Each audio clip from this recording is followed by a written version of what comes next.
Hi, everybody. Bernstein here with another one of my quick hits videos. And on this one, I'm going to preview a fight that I am going to be broadcasting. It'll be brought to the fans here in the United States on Showtime, and I will be happy to be on that broadcast. That is Errol Spence Jr. taking on Lamont Peterson. Now, this is a fight that I think is a very interesting one for a lot of different reasons. The first title defense for Errol Spence Jr., taking on veteran and former 140-pound champion Lamont Peterson in a place, the Barclays Center, that has become kind of the new mecca for boxing in the United States, and yet again will be returning there for a very good championship matchup. Now, these two fighters are intriguing, and as we look at the tail of the tape, you'll see some of the things I'm talking about.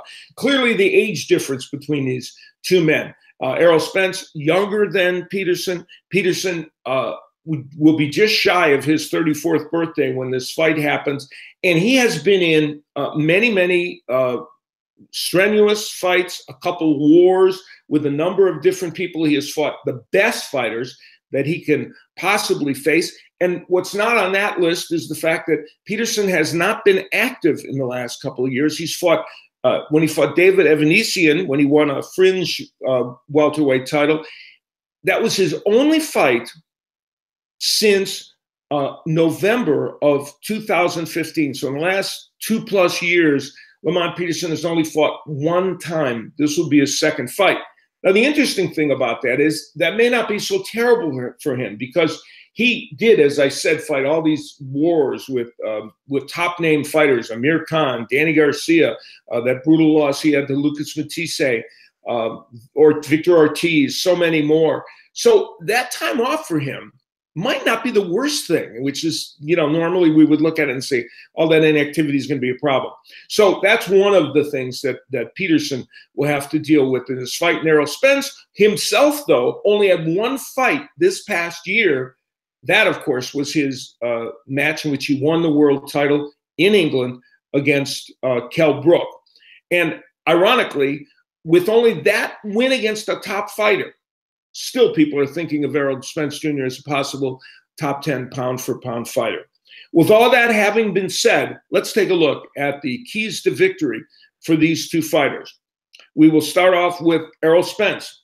He needs to cut off the ring because Lamont Peterson is potentially can box very well and may choose to move in this fight and box, so he needs to cut off the ring. The body punching, Errol Spence Jr. is one of the top 2 or 3 body punchers in the sport of boxing today, and his punches there hurt you badly.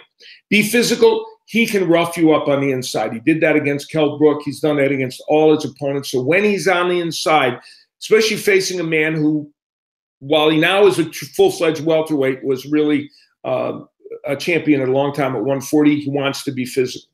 As for Lamont Peterson, he needs to establish the jab. That's a very important weapon for him. And it's got to be not a jab, a token jab, just thrown for the sake of throwing it. Against Spence, you have to land that jab very, very effectively. The right hand, of course, against a southpaw right hand is a weapon that works often, and Peterson's going to have to land a significant ones to keep the ever-charging Spence from coming forward.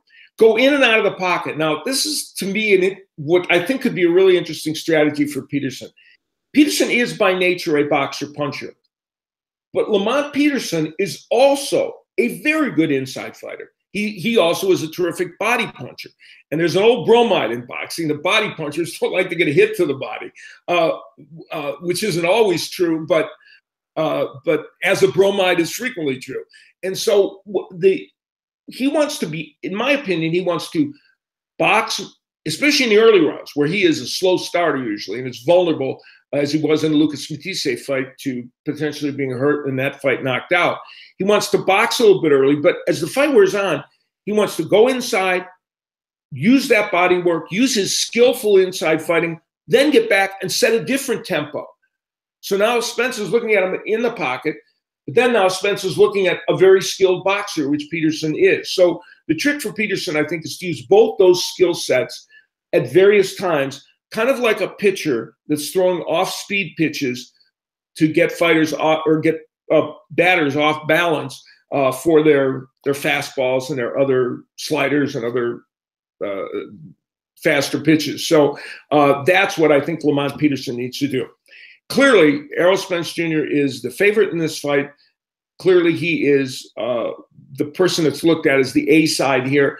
But Lamont Peterson, I think, is a very, very good and tough opponent for him for his first title defense. And I think this is a very, very good fight. Clearly, the onus is on Peterson to get the job done. He will be the underdog, but he is the kind of fighter that always comes prepared, is always ready to fight, and has fought some of the very toughest people in boxing at both 140 and 147.